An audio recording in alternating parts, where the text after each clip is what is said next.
Ja, Tweg ist erstmal der Name ist eine Erfindung quasi, also eine Wortschöpfung aus unseren zwei Künstlernamen, die wir damals hatten. Twisp und Fleck am Rande so. Tweg. Wir fanden, das sah gut aus und prägnant.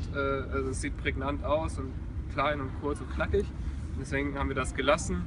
Und wir haben die Idee schon 2013 gehabt. Da haben wir auch gerade Abi gemacht und wussten aber nicht, was wir damit anfangen sollen. Also Hans ist so der Musiker, ich bin eher so der Künstler, also, oder der künstlerisch Aktive.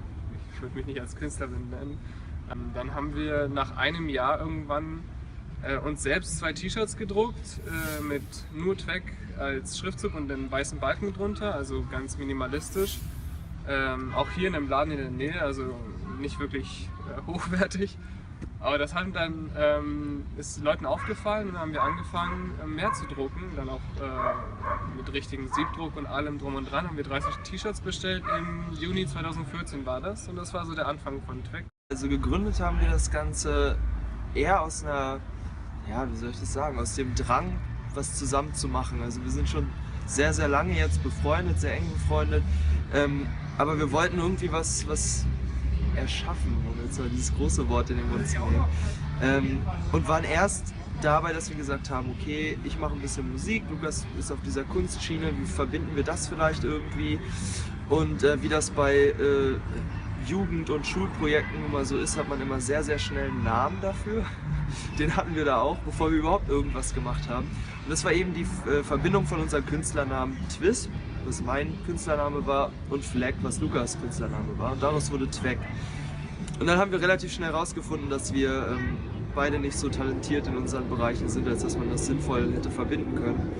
Und fanden den Namen aber so gut. Der Name stand und es klang gut und es sieht gut aus. Und da haben wir uns entschieden, daraus einfach Shirts zu machen.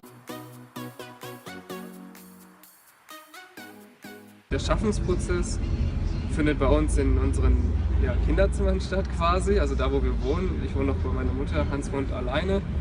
Und wenn wir eine Idee haben, das kommt eigentlich relativ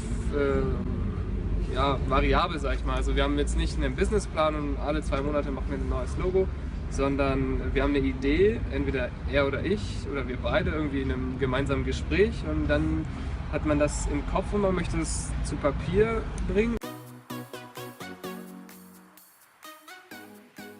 Ja, als wir mit der Sache angefangen haben, war Lukas Mutter wie immer eigentlich sehr unterstützend. Also ich bin von zu Hause abgehauen, als ich 16 war, deswegen ich habe mit meinem Elternhaus auch gar nichts mehr zu tun. Also meine Ideen und alles, was ich mache, das mache ich irgendwie mit mir selbst aus und das brodelt in mir und ich quatsch natürlich auch mit Lukas darüber. Aber ich habe jetzt keinen Elternteil und keinen weisen Ratgeber irgendwie, der mir dazu was sagen würde, außer eben Lukas Mutter. Also auch wenn es seine Mutter ist die irgendwie auch für mich immer so jemand, der immer einen guten Ratschlag hat und sehr, sehr weise irgendwie ist. Auf eine ganz spezifische Art und Weise. Also sie sagt was, also gibt einem einen Rat und auf einmal ist es total klar, was sie, also hat man vorher nie wirklich drüber nachgedacht und dann ist es aber auch wie in Stein gemeißelt. So, die hat das jetzt gesagt und ja, stimmt, das macht absolut Sinn.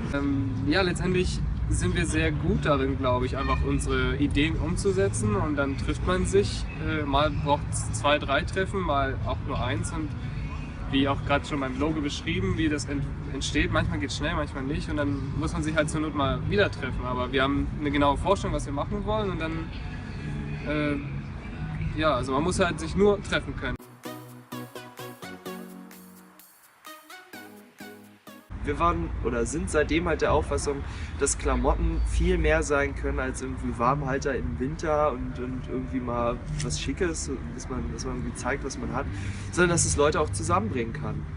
Naja, und zwar nicht durch irgendeine Uniform oder so, sondern einfach dadurch, dass man sich wirklich mit dem Kleidungsstück so ein bisschen identifiziert und dass man weiß, okay, irgendwie finde ich das auch cool neben dieser ganzen Shirt-Geschichte. Und deswegen haben wir dann irgendwann angefangen, YouTube-Videos zu machen, um ein bisschen zu zeigen, wie machen wir unsere Designs, wie sind wir auf Märkten. Wir legen alles sehr offen. Unsere Posts sind immer ziemlich privat. Wenn uns was stört, dann sagen wir das direkt. Und es geht halt nicht darum, so viel wie möglich zu verkaufen, und sobald die Tüte über den Ladentisch ist, heißt es dann tschüss, wir sehen uns nie wieder. So, es geht schon darum, irgendwie auch ein bisschen insgesamt in dieser Community den Kontakt zu halten. Und ja, deswegen gibt es für die ganze Geschichte auch kein Vorbild, und gerade weil es kein Vorbild gibt für uns, haben wir das auch gegründet. Also hätte es das in irgendeiner Art und Weise schon gegeben, dann hätten wir es, glaube ich, nicht gemacht. Mittlerweile sind wir so weit, dass wir das erste Community-Model-Label der Welt sind. Also wir haben es noch kein anderes gefunden, haben den Namen jetzt einfach für uns beschlagnahmt, und das versuchen wir mit unseren Klamotten ja, zu vermitteln, also einen Mehrwert zu schaffen mit der Gesellschaft. Also wir binden die Kunden oder die Leute, die dann letztendlich eine Track-Gang sind, so nennen wir das, in unser Leben, in unseren Schaffensprozess mit ein, mit Facebook-Videos oder YouTube-Videos, und hoffen, dass es dadurch ja, den Leuten auch gefällt und der persönliche Kontakt bestehen bleibt.